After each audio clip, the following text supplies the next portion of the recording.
Fala pessoal, sejam todos muito bem-vindos para mais uma aula. Meu nome é Gustavo Alcântara, sou investidor de cripto há mais ou menos 3 anos e hoje eu trouxe para vocês uma ferramenta muito importante para quem quer investir. Por quê? Para a gente investir, a gente tem que ter um dinheiro no final do mês destinado para isso. Só que muitas vezes as pessoas falam para mim que não sobrou nada esse mês, não tem como eu investir se não me resta nada no final do mês. Então, pensando nisso, pensando em vocês, eu trouxe uma estratégia para que todos os meses vocês tenham um capital suficiente para estar investindo. Então, hoje eu vou falar um pouco sobre gestão financeira doméstica e como que vocês vão aplicar isso no dia a dia de vocês, tá certo? Eu gosto de falar que uma boa gestão dentro de casa é o primeiro passo e o mais importante para a liberdade financeira e que a gente tem que realmente aplicar isso aí no dia a dia nosso. Quando a gente quer colocar aqui num cenário o equilíbrio financeiro, a gente tem que entender que a gente tem uma receita, a gente tem os gastos e que essa receita menos os gastos vai gerar o nosso saldo. Então, no final do mês, a gente vai estar positivo, neutro ou, no pior dos cenários, negativo.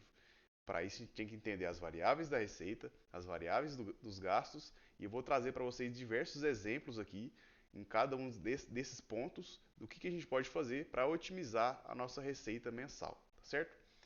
Para a gente entender melhor um pouco, então, as variáveis correlacionadas à receita, é importante a gente entender o valor da hora de trabalho, o tempo que a gente gasta trabalhando, né, a nossa jornada de trabalho, e da onde que a gente tem fontes de renda, né? Então, algumas pessoas vão me dizer, não, a minha segunda fonte de renda é um outro trabalho, um outro serviço que eu presto. Não, a minha fonte de renda extra é uma ação que eu comprei que ela me rende dividendos. Ou então eu tenho parceria com uma empresa, eu sou sócio e eles me pagam tanto por mês, que seria a minha parcela dos lucros daquela empresa. Então, seria uma fonte de renda extra.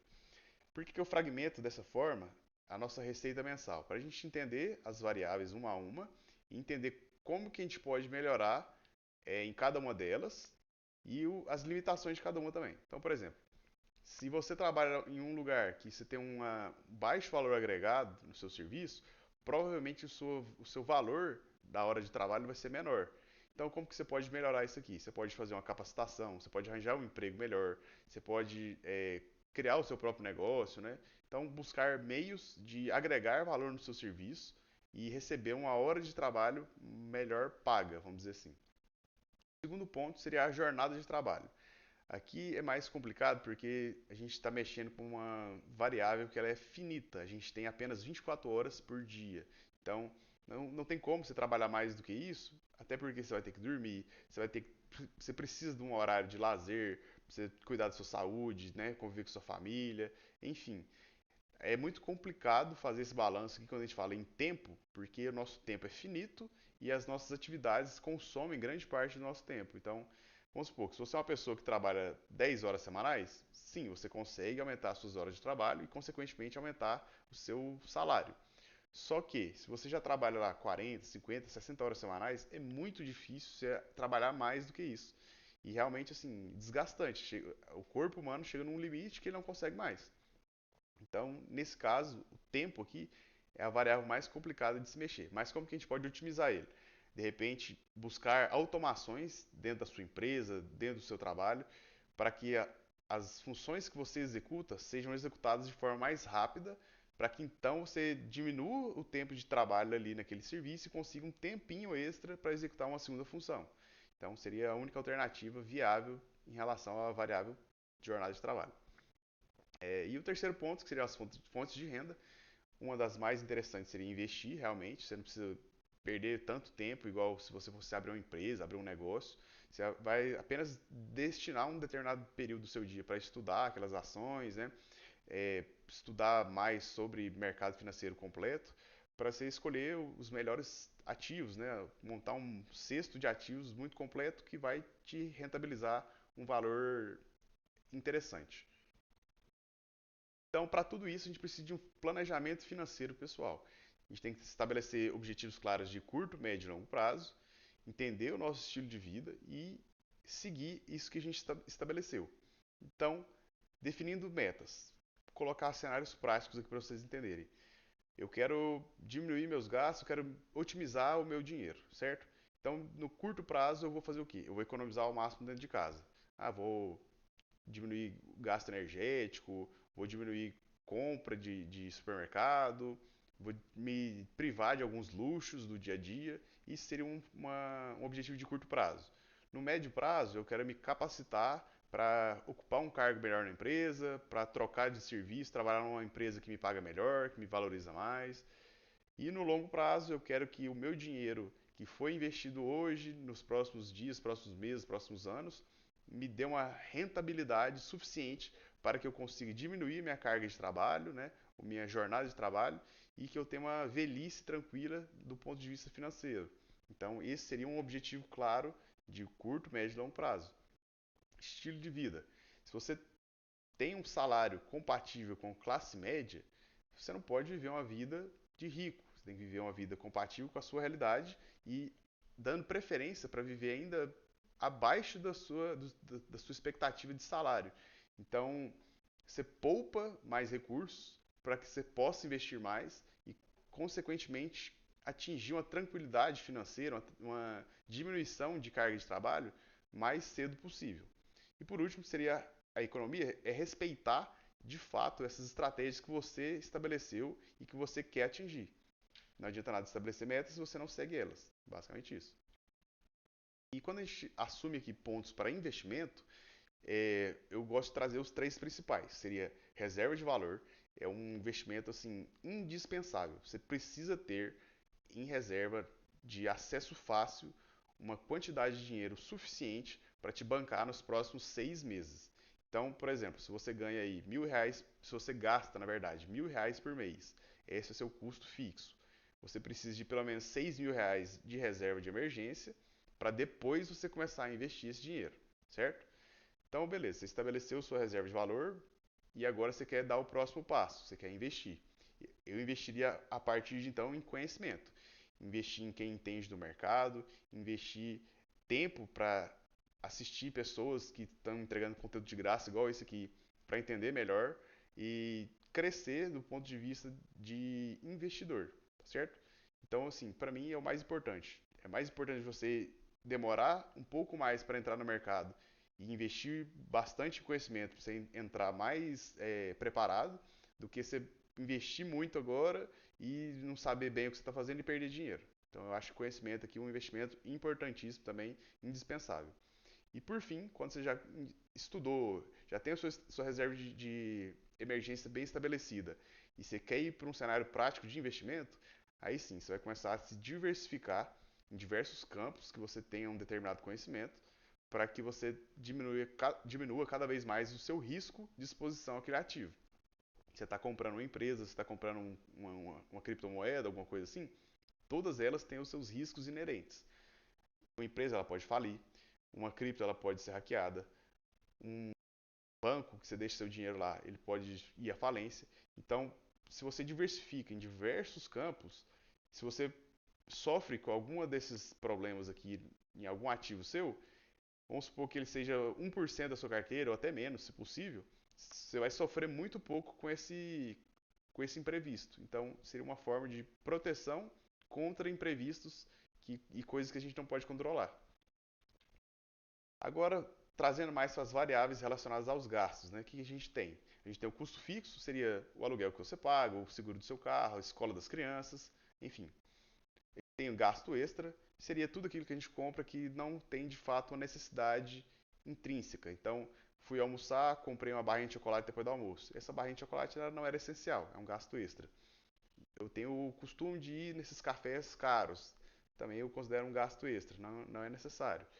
Não estou falando que você tem que abrir mão de 100% do seu lazer, das coisas que você gosta de fazer, mas diminuir a frequência para que te reste mais dinheiro no final do mês para investir e futuramente você ter um conforto financeiro maior. Então, se você todos os dias toma um cafezinho na rua, considere diminuir pelo menos para uns 2, 3 dias da semana. Você já faz uma certa economia. Terceiro ponto, dívidas. Dívidas também não tem muito o que fazer. Você tem que pagar porque você assumiu aquela dívida sabendo que você teria que pagar ela no futuro. Então, também entra aqui nas variáveis relacionadas aos gastos e também não tem como mexer muito.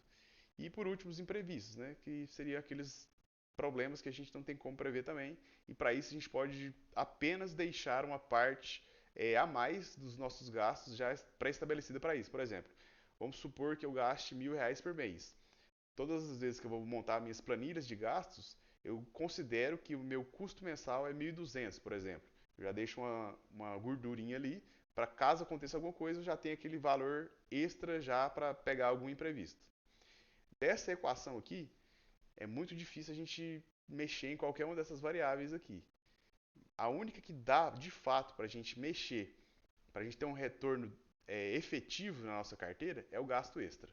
Se você consegue enxugar ao máximo o gasto extra, você consegue diminuir muito o seu custo e seus gastos, né?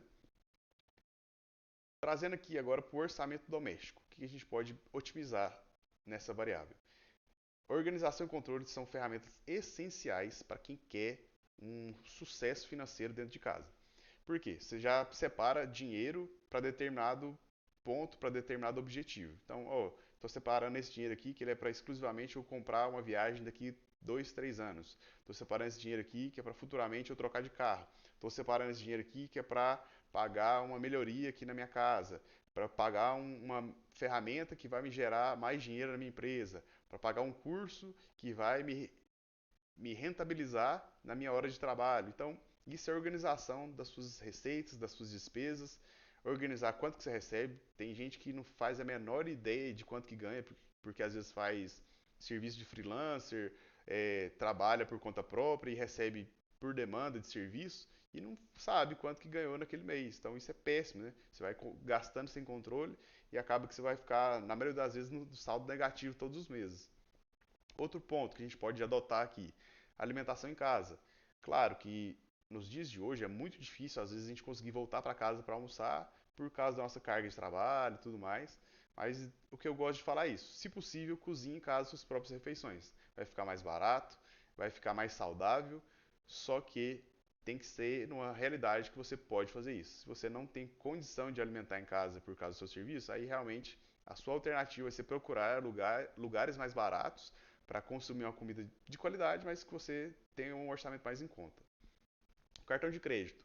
Mais para frente eu vou voltar no ponto de cartão de crédito, mas é uma ferramenta que a gente usa, né, para parcelar compras, né, jogar gastos para o futuro, que pode ser interessante se for usado da forma correta, só que a gente tem que estar sempre atento com as datas de fatura do cartão de crédito. Se a gente não deixa o cartão de crédito em dia, a gente paga multa e juros sobre multa, que é terrível para os nossos gastos, para o nosso bolso. E por último, que eu acho muito importante, é o trabalho em equipe. Se você não tem uma família que está alinhada com o seu objetivo de melhora financeira, vai ser muito mais difícil você atingir os seus objetivos. Então, converse com o seu parceiro, né? Converse com o seu núcleo familiar, deixa todo mundo a par da situação, fala que é para um benefício em comum, para que vocês consigam um conforto maior no futuro, vocês abrirem mão de alguns luxos agora no presente. Se todo mundo entrar de acordo, se todo mundo fizer a sua parte na economia dentro de casa, né? Conseguir trazer algum salário a mais, aumentar a produtividade de alguma forma, a família inteira vai ser beneficiada com isso. Outros tópicos que relacionados a gastos desnecessários, né? Plano de assinaturas. É muito comum, às vezes, a gente assinar Netflix, Disney, Prime Video, sei lá o que mais. Então, assim, às vezes você nem assiste tudo, às vezes nem tem programação interessante aquele mês pra você assistir, e você fica lá todo mês pagando aquele pagamento recorrente que você nem lembra mais e vem a fatura do seu cartão de crédito. Então, o que eu recomendo? Apesar dos planos de assinatura anual dessas plataformas serem mais baratas do que os planos mensais, eu recomendo que você assine uma das plataformas por mês e se você achar que mês que vem não tem nem nada interessante para assistir, nem assina. Cancela a assinatura, aquele mês você não paga, também não assiste, mas vai fazer outras coisas. De repente você vai viajar naquele mês, nem ia dar tempo de assistir também e tudo mais. Então, você paga aquela assinatura que você quer assistir daquele mês e assina de novo só quando você quiser muito assistir alguma coisa específica. Então fica mais barato que você fazer a assinatura anual e assinar várias plataformas ao mesmo tempo. Compra por impulso. O nosso organismo, ele tem muitos mecanismos de recompensa. Então, às vezes você trabalhou demais num dia, você pode perceber que no final daquele dia você vai ter uma vontade extrema de comprar, gastar alguma coisa, comprar um lanche, se recompensar de alguma forma. É um mecanismo natural do nosso organismo, só que a gente tem que lutar um pouco contra ele. Por quê? Muitas das vezes a gente compra coisas que a gente nem precisa. O ato de comprar, ele é muito prazeroso, ele é até viciante, né? Algumas pessoas têm problemas com compras. Então, você estabelecendo assim, isso que eu estou precisando, isso que eu estou pensando em comprar, é realmente útil? Eu vou realmente precisar disso nos próximos meses? Fazendo isso, de certa forma, você pode acabar controlando essas compras por impulso, né? Hoje em dia é muito fácil você ir num site, apertar um botão, adicionar aquele produto no seu carrinho e em poucos dias aquele produto está na sua casa. E às vezes quando você chega na sua casa, às vezes você nem lembra que você comprou. Então, assim, essa facilidade é um problema muito grande para a gente que tem problemas de compra, tem problemas de impulso para gastar, mas tendo a consciência do problema, tendo a consciência de que você pode fazer algo para evitar esse tipo de atitude, faça e fique mais tranquilo. Você vai diminuir muito seus gastos com isso. Consumo energético, né? É muito comum às vezes você ligar 4, 5 aparelhos ao mesmo tempo em casa, tá usando uma coisa só. Então, assim, evite deixar aparelhos que você não está utilizando, luz ligada em ambientes que você não está utilizando, que isso também vai te dar um conforto no final do mês. E já que o assunto principal é redução de despesa, vamos procurar, até mesmo nas despesas fixas, o que a gente pode otimizar. Por exemplo, você tem um plano de telefonia, internet e, sei lá, WhatsApp, alguma coisa assim, não sei. É, tenta renegociar de tempos em tempos, eles fazem promoção, às vezes até melhoram o seu plano sem mudar o preço, enfim. São algumas coisas que você pode entrar em contato com a empresa, que às vezes ela consegue um desconto melhor para você e te dá uma tranquilidade a mais, um dinheiro extra no final do mês para você poder investir. Outra estratégia seria a gente controlar os pequenos gastos, né? Igual eu falei, uma torneira que está vazando, um chocolate que você compra na hora do almoço, um cafezinho que você compra ali todos os dias depois do almoço. Se você pode evitar de comprar, se você fala assim, ó, eu gosto de tomar um café, eu não acho que você tem que abrir mão 100% disso, mas eu acho que você não precisa tomar esse café todos os dias, né? Um café que você paga 10, 15 reais, você poderia tomar o mesmo café de repente em casa por 5 vezes mais barato. Então, esse tipo de pequeno gasto do dia a dia, se você for observando a sua rotina e anotando, né, o que você está fazendo de errado, pode ser que você consiga enxugar muita coisa aí que você está gastando desnecessariamente, que às vezes você nem presta atenção porque o valor atribuído àquele produto é muito baixo. Então fiquem atentos a isso. Outro ponto, lista de compras. Você vai para o supermercado, ele é todo montado numa logística para te confundir, para te tirar do foco. Então, ó, eu tô indo ali comprar o pão, vou comprar leite, vou comprar um ovo, por exemplo. Chega lá, você olha, do lado do ovo tem morango. Opa, morango é bom, vou comprar. Ah, não, do lado do leite tem uma receita de bolo pronta ali e tal. Ó, vou comprar, queria fazer um bolo, não sei o quê. Então, assim, se você colocou em lista tudo que você precisava, a lista te ajuda muito a manter o foco e evitar esses gastos desnecessários, que são coisas que às vezes você vai comprar, fica lá na sua geladeira, vence e você nem usou. Então, cenário péssimo, né? E por último, é a organização de dívida, né? Se você já tem alguma dívida que você adquiriu para comprar algum produto, algum serviço, esteja atento aos prazos de pagamento. A pior sensação do mundo é a gente ter que pagar juros e multa em cima de um produto que a gente já adquiriu e que essa multa não vai te render nada de benefício. Então, evite essa sensação péssima. Em relação ao gerenciamento dessas dívidas e pagamentos, igual eu tinha falado anteriormente sobre o cartão de crédito, é importante a gente ter o uso consciente, né? O cartão de crédito ele pode ser uma ótima ferramenta para a gente pensando em fragmentação de dívida, né, e economia, porque às vezes o produto que você vai adquirir ele tem um valor à vista e se você pagar esse valor no crédito, você pode dividir esse mesmo valor sem adicionar os juros, né, em alguns cenários, e devido a esse dinheiro estar no seu banco rendendo mais dinheiro, acaba que compensa mais parcelar realmente no cartão de crédito. Alguns cartões de crédito têm até planos de pontos, né? Te dão alguns benefícios e tudo mais. Só que para isso, a gente tem que ter a consciência de duas coisas. A compra no crédito tem que realmente valer a pena. Por exemplo, se o produto à vista ele tem um desconto, uma porcentagem de desconto muito boa, vale a pena comprar à vista. Ou então, se você comprou realmente no cartão de crédito, compensa comprar no cartão de crédito, mas você não ficou atento aos prazos de pagamento e pagou multa, aí realmente também não é um uso consciente do cartão de crédito. Então, tenha sempre atenção aos prazos de pagamento. Segundo ponto, controle de despesas, né? A gente tem uma organização de tudo que a gente está gastando, né? E conhecimento de para onde está indo aquele dinheiro. Ó, eu vou assinar tal coisa esse mês, estou pagando o telefone, a água já estou conseguindo economizar e está me custando tanto por mês, saber o valor se você sabe o valor e se você sabe cada ponto que você está gastando, você pode identificar possíveis falhas e, ao mesmo tempo, identificar também onde você pode melhorar para o próximo mês ficar mais barato ainda, né? Outro ponto, plano de pagamento. No cartão de crédito também usando, às vezes você vai ter lá uma data ideal para você fazer o pagamento daquela fatura, né? Talvez isso também te permita que você use o seu dinheiro para render mais tempo no banco antes de fato você quitar aquela dívida ali. E por fim, fazer um balanceamento das dívidas. Vamos supor, você precisa muito comprar um equipamento que vai aumentar o lucro da sua empresa. Só que aquele mês ali você já está atolado em dívida. E se você gastar mais do que você planejou, você já vai não conseguir investir dinheiro naquele mês. Então eu já recomendo que você rebalanceie essas dívidas de forma que você jogue esse gasto um pouco mais para frente e que você consiga manter as suas metas de pagamento, metas de investimento e tudo mais. Em relação a ferramentas de acompanhar toda essa progressão financeira sua, né? Todo esse processo de adaptação à nova realidade, a gente tem os aplicativos, né, de banco. Tem banco que já te fala quanto você gastou, quanto você recebeu naquele mês, te gera relatórios, isso é muito bom. Eu gosto de colocar em planilhas algumas coisas, porque eu já tenho o controle de tudo que eu faço em um só lugar, então eu consigo visualizar todo o processo de uma forma mais fácil. O terceiro ponto seria os planos de reserva e investimento. Então, estabelecer as métricas, estou seguindo certinho, está me rendendo o, o retorno financeiro no final do mês e agora eu quero colocar esse dinheiro para trabalhar para mim. Então, estabeleci minha reserva de valor muito bem definida. Agora eu quero realmente colocar esse dinheiro para investimento, para rentabilizar mais do que o CDB, rentabilizar mais do que a poupança. Então agora é a hora de estudar os investimentos e colocar em prática a diversificação do seu dinheiro, porque agora o seu dinheiro vai estar trabalhando para você. Então, assim, basicamente era isso.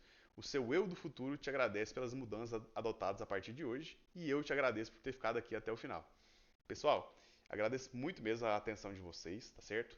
É, quem quer ter realmente um dinheiro no final do mês para poder estar investindo, esse é um passo a passo assim bem básico, mas bem prático também, que vai te permitir com que você consiga investir, com que você consiga mudar de patamar nos próximos anos. É, eu acho que é uma ferramenta simples, mas que as pessoas não usam, não têm o conhecimento devido, mas que quando elas começam a usar, começam a entender como é que funciona, elas percebem assim, a maravilha que isso faz na vida, no seu dia a dia. Certinho? Pessoal, se essa aula te acrescentou alguma coisa, deixa seu like aí, compartilha com o seu amigo. Eu agradeço mais uma vez a atenção de vocês e até a próxima sexta.